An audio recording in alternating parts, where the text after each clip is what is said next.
Et bonjour à toutes et à tous, me voici pour une nouvelle interview aujourd'hui. Alors j'ai le plaisir d'accueillir Alexandra qui a préféré ne pas témoigner à visage découvert. Donc on va écouter attentivement ce que Alexandra a à nous expliquer par rapport à son expérience du burn-out. Mais donc vous ne verrez que mon visage sur cette vidéo. Bonjour Alexandra, Bonjour, bienvenue et merci beaucoup d'avoir accepté de témoigner. Donc c'est vraiment très bien. avec plaisir. Est-ce que tu peux, Alexandra, commencer par te présenter et expliquer un petit peu ce que tu fais dans la vie, où tu habites, etc. Donc moi j'ai 36 ans, ça fait 10 ans que je travaille dans le domaine de la publicité. Oui. J'habite à Bruxelles, je suis maman de deux adorables enfants et là maintenant ça fait depuis le mois de février que j'ai décidé d'arrêter parce que j'ai plongé dans un burn-out la tête baissée. Ah, mais tu vas nous expliquer ça en détail. Donc, est-ce que tu peux reparcourir un peu chronologiquement tes différentes expériences professionnelles jusqu'au moment où est survenu ce fameux burn-out? Donc, j'ai toujours travaillé dans des grosses boîtes. J'ai fait plusieurs postes où j'étais manager de produits et puis j'ai travaillé dans la publicité où j'ai été chargée de recherche. Et jusqu'à mon dernier poste où j'ai eu une super promotion et où je suis devenue chef d'équipe. Et je me suis retrouvée à la tête d'une équipe de 7 personnes. 7 personnes que j'avais pas forcément choisies. Donc, c'était mon manager qui les avait choisies. Et ces 7 personnes, je les ai un peu reçues en cadeau comme ça. Ils constituaient pas encore une équipe, donc on leur a dit, ben voilà, maintenant dorénavant vous allez travailler avec Alexandra et c'est elle qui va gérer cette équipe. Donc ça a été un peu une surprise pour eux et je pense que ils n'avaient pas été préparés par le management de changer comme ça de fonction. Moi, j'ai trouvé ça vraiment un beau cadeau. J'ai trouvé que c'était une chouette expérience de lancer une équipe qui démarrait de zéro. C'était la première fois. J'avais jamais eu de position de véritable management. Et j'aime bien. Enfin, fondamentalement, j'adore les gens. J'aime bien essayer de trouver le meilleur en chacun. Donc, je me suis lancée là-dedans. Et puis, j'ai découvert une nouvelle culture d'entreprise, puisque c'était une nouvelle boîte, un nouveau secteur. Et donc, ça a commencé vraiment comme un chouette défi. J'ai appris à connaître les différentes personnes, j'ai découvert des profils fort différents et je crois que je me suis pris un premier coup de vieux parce que jusqu'à présent j'avais travaillé toujours avec des personnes plus âgées que moi puisque c'était mes managers et là à ce moment-là je me retrouvais dans le profil contraire et à ce moment-là j'ai dû commencer à gérer aussi les échéances pour tout un groupe. Mhm.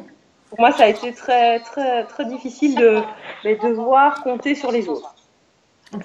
Ça, c'était vraiment pas dans mes manières de faire. Parce que j'ai toujours géré des projets où j'étais un petit peu seul chef à bord du projet.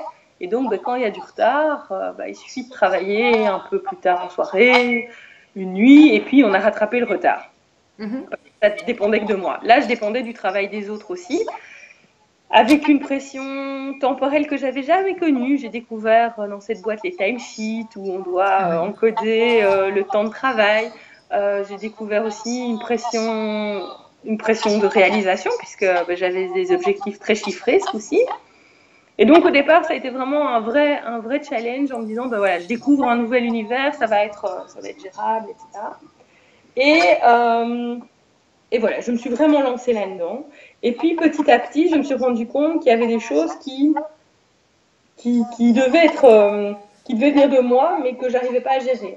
Genre, je me retrouvais à me dire le soir dans ma voiture, qu'est-ce que tu as fait de ta journée? Et je me retrouvais un peu déconnectée de mon boulot principal, parce que j'adore mon boulot, sincèrement, mais déconnectée de ce boulot principal, parce que je me disais, en fait, j'ai géré des échéances. En fait, j'ai mis la pression à tout le monde. Ça me ressemble pas, en fait. Ça me ressemble vraiment pas, mais donc j'avais mis la pression sur tout le monde pour pouvoir obtenir ce que j'avais besoin pour pouvoir moi travailler. Mhm. Et donc les journées ont commencé comme ça un peu à s'allonger parce que La journée, concrètement, je suis une maman de jeunes enfants, donc je suis levée très tôt, hein, ça c'est toutes les mamans. Et donc j'arrive au boulot juste après avoir déposé mes enfants à l'école. Eux commençaient un petit peu plus tard, parce que voilà, c'est une boîte qui commence plutôt vers 9h30, 10h. Donc j'avais déjà un moment où je pouvais préparer le travail. Puis dès qu'ils arrivaient, je tombais sur leur dos, littéralement, pour demander mais qu'est-ce qu'ils avaient fait, où est-ce qu'ils en étaient, etc. Et puis en fait, le boulot effectif que je faisais ne commençait que quand la journée pour eux se terminait. D'accord. Et donc le temps de travail s'est vraiment allongé et est devenu de plus en plus pénible, avec voilà, des facteurs aussi un peu environnementaux qui ont joué. Je passais d'un bureau cloisonné à un bureau open space. Voilà, tous ces éléments-là ont fait que tout d'un coup, c'est devenu vraiment très difficile. Okay. Et puis, en une semaine, comme je te disais, hein, en une semaine, j'ai plongé dedans, mais vraiment la tête baissée. Un matin, je me suis levée et en partant au boulot, je sais pas, j'avais la boule au ventre. J'étais obligée, voilà, je me sentais obligée d'y aller, alors que voilà, je suis plutôt enjouée, j'aime aller au travail en général. Et là, tout d'un coup, je me sentais mal au point d'avoir vraiment la boule au ventre. Donc je me suis dit, bon, mais c'est peut-être un peu de stress, ou tiens, on arrive à la fin du mois, c'est les échéances qui vont être évaluées, ou voilà. Et puis, le soir, je rentrais, je me sentais pas bien, parce que je me disais, où est ma place? Est-ce que je devrais être à la maison? Parce que voilà, justement, c'est la fin de la journée, je vais récupérer mes enfants, j'ai envie de les voir. Et puis je me disais, mais j'ai encore plein de choses à faire au bureau. Et donc je me suis retrouvée un peu comme ça entre deux. Et voilà, j'avais déjà lu plein de choses sur le stress, sur le burn-out, etc. Mais je ne pensais pas que ça arrivait aussi vite. Et là, en une semaine, mais vraiment une semaine, je me suis retrouvée à pleurer dans les embouteillages. Et là, je me suis dit, oulala, il faut que je réagisse. Alors, ma première réaction, ça a été de me dire, je vais me prendre un jour de congé et faire autre chose. Oui. En me disant, voilà, en général, on a tous un peu des fluctuations comme ça, et un petit jour de congé, ça permet de prendre du recul et tout. Et en fait, pas du tout, ça m'a hyper fort angoissée en me disant, mais il y a toute mon équipe qui m'attend, comment est-ce que je vais faire voilà. Et puis, moi qui suis une grosse dormeuse, tout d'un coup, j'ai arrêté de dormir. Et donc, arrêter de dormir, pleurer la journée et se mettre la pression, vraiment, je me sentais de plus en plus mal. Et en fait, en parlant avec mon entourage, ils me disent, mais t'es pas en train de faire un burn-out? Je dis, non, pas moi. Enfin, voilà. Oui. J'ai vraiment tout pour prémunir de ce genre de choses. La gestion du stress, c'est mon truc, ça va aller, je vais respirer, je vais aller faire une petite séance de yoga en plus. Et en fait, non, c'est vraiment devenu voilà, très, très pesant, très prégnant, c'est devenu central. Et voilà, impossible à gérer, quoi. D'accord. Ok, et donc par la suite, qu'est-ce qui s'est passé? Donc tu as été mise en arrêt de travail? Et donc, un jour, je suis allée, alors vraiment pour toute l'histoire, je suis allée chez la pédiatre de mon fils.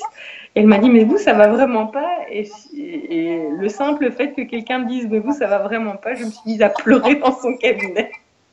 Et donc, elle m'a dit, vous prendriez pas quelques jours de congé? Je me suis dit, oui, j'ai déjà pris un jour, mais ça va pas. Et voilà. Elle me dit, mais je crois que vous avez vraiment besoin d'un peu souffler. Voilà, vous devez prendre soin de vous. Et je pense que c'est elle qui a eu vraiment le déclic pour me dire, il y a un truc qui va vraiment pas.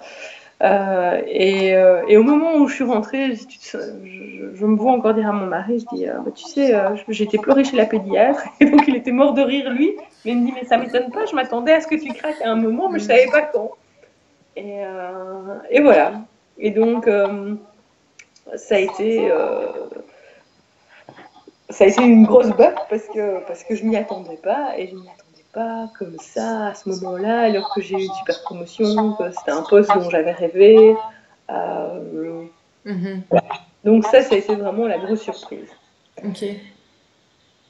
Et donc par la suite, qu'est-ce qui s'est passé? Comment s'est passé l'arrêt de travail? Est-ce qu'il y a eu un suivi psychologique? Enfin, est-ce que tu peux un peu nous expliquer ça?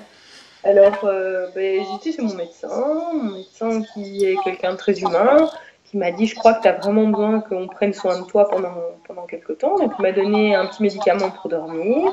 Moi qui prends jamais rien, ça m'a vraiment fait dormir, mais un sale sommeil, un sommeil assommé comme ça, donc pas très agréable. Et puis il m'a dit, maintenant, il faut que tu réfléchisses, faut que tu changes quelque chose.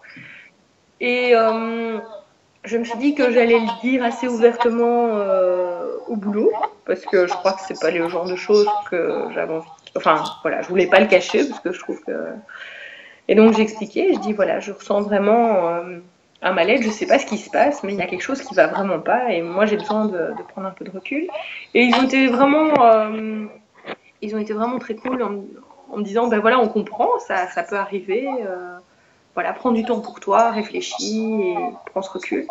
Et donc, en quelques jours de sommeil, parce que c'était vraiment ça qui m'a mis dedans et qui m'a manqué pendant cette période difficile, je me suis dit, bon, ben voilà, sans doute que je suis peut-être pas faite pour être une grande manager, peut-être que j'arrive pas. Et donc, j'ai mis tout en cause sur moi, sur mes capacités, mes compétences, parce que c'était vraiment le poste qu'il me fallait, et voilà. Et puis, au bout de la semaine, je me suis dit, bah, c'est bon, allez, on y retourne. Oui. Donc, je suis retournée au boulot et à même pas 2 kilomètres de l'arrivée, je me suis mise à pleurer. Et là, ça a été le déclic où je me suis dit, ben non, ça doit pas être ça. C'est juste que, voilà, tout ne peut pas venir de moi. Et c'est que cette petite semaine de sommeil, c'était pas ce qu'il me fallait. Vraiment pas. Et là, j'ai décidé d'aller voir quand même quelqu'un. Et je pense que cette personne m'a vraiment permis de faire le tri dans ce qui se passait chez moi. Je ne vais pas remettre tout en question, que j'avais changé beaucoup de facteurs dans ma vie professionnelle et que sans doute c'était la conjonction d'un peu tout ça qui faisait que j'avais lâché prise totalement en si peu de temps. D'accord. Et cette personne que tu as été voir, c'est un coach, un psychologue C'est une psychologue D'accord. qui travaille souvent sur ces questions de stress. D'accord. Je l'avais eu par une amie et donc je suis allée un peu en confiance en me disant ben voilà, si c'est mon amie qui me la conseille, voilà, Ça aide. ça va bien se passer. Et vraiment, elle a eu l'écoute dont j'avais besoin et surtout, elle m'a beaucoup aidée en me disant que ça arrivait en fait à plein de gens. Oui. Et que sans doute, moi, ça avait été très accéléré par une conjonction de facteurs à la fois personnels et ce changement de boulot. Et, et donc, le fait d'entendre de quelqu'un de neutre, d'extérieur, que ça arrivait à d'autres gens, que c'était pas pour ça que je tombais dans une dépression sans fond, que c'était pas pour ça que j'étais moins capable, ou, voilà. Ça a été vraiment très, très, très apaisant. D'accord. Et aujourd'hui, alors, Alexandra, ta vie, elle ressemble à quoi? Alors, ma vie, là, maintenant, je dirais que je suis en post-burnout, mais j'en suis pas encore complètement sortie. Ça veut dire que maintenant, je peux commencer à repenser à travailler.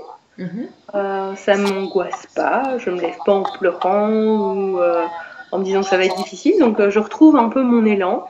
Mais par contre, je mets... je vais dire que ça m'a vraiment un peu affectée sur ma façon de gérer un projet, par exemple. Je vais parfois mettre plus de temps ou être plus craintive qu'avant. Je vais ça a vraiment changé un peu ma façon de travailler et c'est là que je dis que je ne suis pas encore sortie parce que je ne me suis pas encore retrouvée professionnellement comme j'ai pu l'être avant. Et puis voilà, maintenant je dois penser à changer, enfin voilà, je dois changer de fonction parce que voilà, je ne veux pas retourner là-dedans. Voilà, ça c'est bien clair dans ma tête. D'accord. Et a posteriori, comme ça, ayant vécu cette expérience, si tu devais donner un conseil à quelqu'un qui est à l'étape où toi tu étais il y a quelques mois, tu lui dirais quoi? De s'écouter. De s'écouter, et je crois qu'on est dans un monde où on a beaucoup d'injonctions de type il faut être bonne, il faut être performante, il faut remplir ses objectifs, le monde professionnel est dur, enfin voilà. Je crois pas, enfin je crois fondamentalement pas. J'ai eu des expériences professionnelles super enrichissantes, ça a été très gai, enfin, et je veux m'accrocher à ça. et D'accord. pas cette souffrance que j'ai expérimentée, parce que, parce que voilà, c'est pas ça. Enfin, vraiment, on peut s'épanouir dans son travail, on peut trouver des bons moments au travail, c'est gai. Enfin, vraiment, je garde ça.